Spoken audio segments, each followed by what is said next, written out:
Good morning बच्चों। आइए हम पाठ 1 कबीर द्वारा रचित हम तो एक एक करी जाना के दूसरे पद का हम अध्ययन करेंगे। दूसरा पद क्या है बच्चों?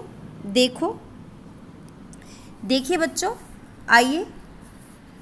संतो जग बौराना, साच कहो तो मारन, धावे झूठे जग पतियाना।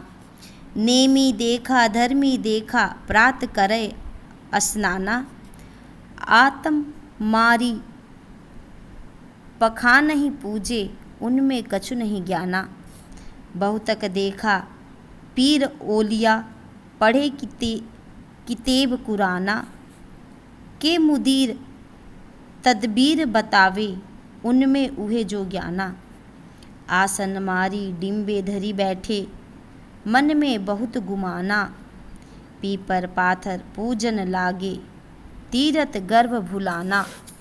टोपी पहिरे माला पहिरे, छाप तिलक अनुमाना। साखी सबदी गावत भूले, आत्म खबरी न जाना। हिंदू कहे मोहि राम पियारा, तुर्क कहे रहीमान। आपस में दो लरी लरी मुए, मर्म न काहू जाना। घर घर मंत्र देत फिरत है, महिमा के अभिमाना।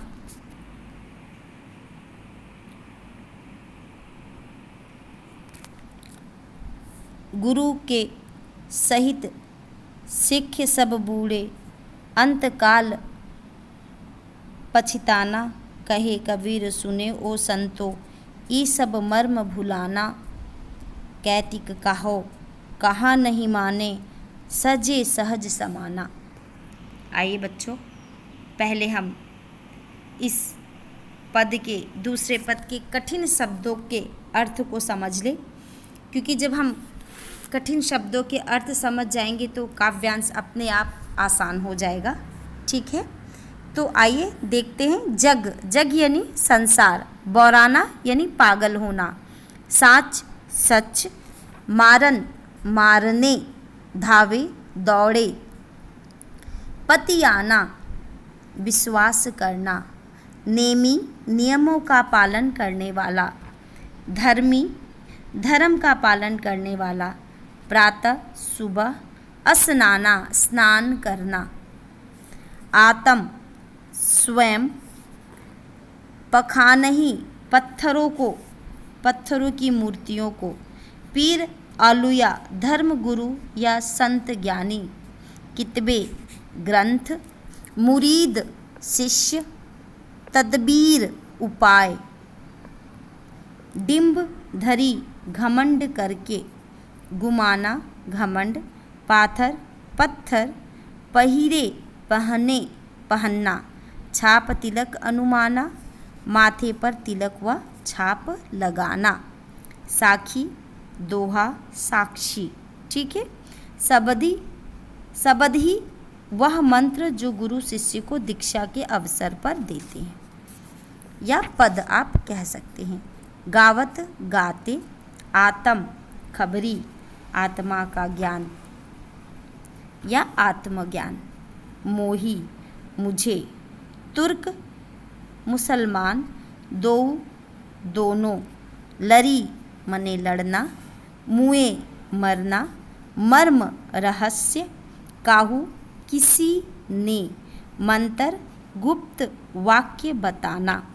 महिमा उच्चता। शिष्य बूढ़े डूबे। अंतकाल अंतिम समय। मर्म भर्म संदेह। भर्म मने संदेह होना। कैतिक कहो कहाँ तक कहूँ। कैतिक कहो मने कहाँ तक कहूँ। सहजे सहज रूप से। समाना लीन होना। आइए बच्चों, अब हम इसकी व्याख्या को समझ लेते हैं। इसका प्रसंग क्या है? प्रस्तुत पद पाठ्य पुस्तक आरोह भाग 1 में संकलित निर्गुण परंपरा के सर्वश्रेष्ठ कवि कबीर के पदों से उद्धित है। इस पद में उन्होंने धर्म के नाम पर हो रहे बाह्य आडंबरों पर तीखा प्रहार किया है। आइए बच्चों व्याख्या को समझते हैं। कबीरदास जी सज्जनों को संबोधित करते हुए कहते हैं कि देखो, यह संसार पागल हो गया है।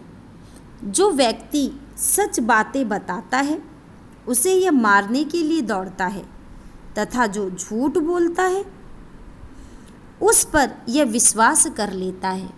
कवि हिंदुओं के बारे में बताता है कि ऐसे लोग बहुत हैं जो नियमों का पालन करते हैं तथा धर्म के अनुसार अनुष्ठान आदि करते हैं। ये प्रातःकाल उठकर स्नान करते हैं। ये अपनी आत्मा को मारकर पत्थरों को पूजते हैं। वे आत्मचिंतन नहीं करते। इन्हें अपने ज्ञान पर घमंड है, परंतु उन्होंने कुछ भी ज्ञान प्राप्त नहीं किया। मुसलमानों के विषय में कबीर बताते हैं कि उन्होंने ऐसे अनेक पीर औलिया देखे हैं जो कुरान का नियमित पाठ करते हैं। वे अपने शिष्यों को तरह तरह के उपाय बताते हैं, जबकि ऐसे पाखंडी स्वयं खुदा के बारे में नहीं जानते हैं। वे ढोंगी योगियों पर भी चोट करते हैं जो आसन लगाकर अहंकार धारण किए बैठे हैं और उनके मन में बहुत घमंड भरा पड़ा है। कबीरदास जी कहते हैं, लोग पीपर पत्थर को पूजते हैं। वे तीर्थ यात्रा आदि करके गर्व का अनुभव करते हैं। वे ईश्वर को भूल जाते हैं। कुछ लोग टोपी पहनते हैं, माला धारण करते हैं, माथे पर तिलक लगाते हैं तथा शरीर पर छापे बनाते हैं। वे साखी व शबद को गाना भूल गए हैं तथा अपनी आत्मा को के रहस्य को नहीं जानते हैं। इन लोगों को सांसारिक जीवन पर घमंड है। हिंदू कहते हैं कि उन्हें राम प्यारा है तो तुर्क रहीम को अपना बताते हैं। दोनों समूह ईश्वर की श्रेष्ठता के चक्कर में लड़कर मर जाते हैं, परंतु किसी ने भी ईश्वर की सत्ता के रहस्य को नहीं जाना। समाज में पाखंडी गुरु घर घर जाकर लोगों को मंत्र देते फिरते हैं। उन्हें सांसारिक माया का बहुत अभिमान है। ऐसे गुरु व शिष्य सब अज्ञान में डूबे हुए हैं। इन सबको अंत काल में पछताना पड़ेगा। कबीरदास जी कहते हैं कि हे संतों, वे सब माया को समझ सब कुछ मानते हैं तथा ईश्वर भक्ति को भूल बैठे हैं। इन्हें कितना ही समझाओ ये नहीं मानते हैं। सब यही है और सच तो यही है कि ईश्वर को सहज साधना से मिल जाते हैं।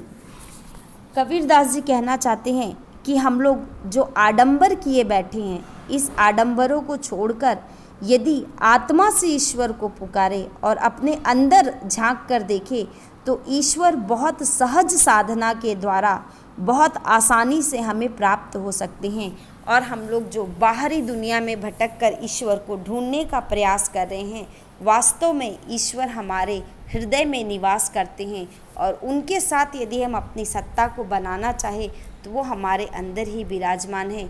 ईश्वर को ढूंढने के लिए हमें कहीं बाहर की दुनिया में जाने की आवश्यकता नहीं है। ठीक है बच्चों, उम्मीद करती हूँ कि आपको समझ में आया होगा। धन्यवाद बच्चों।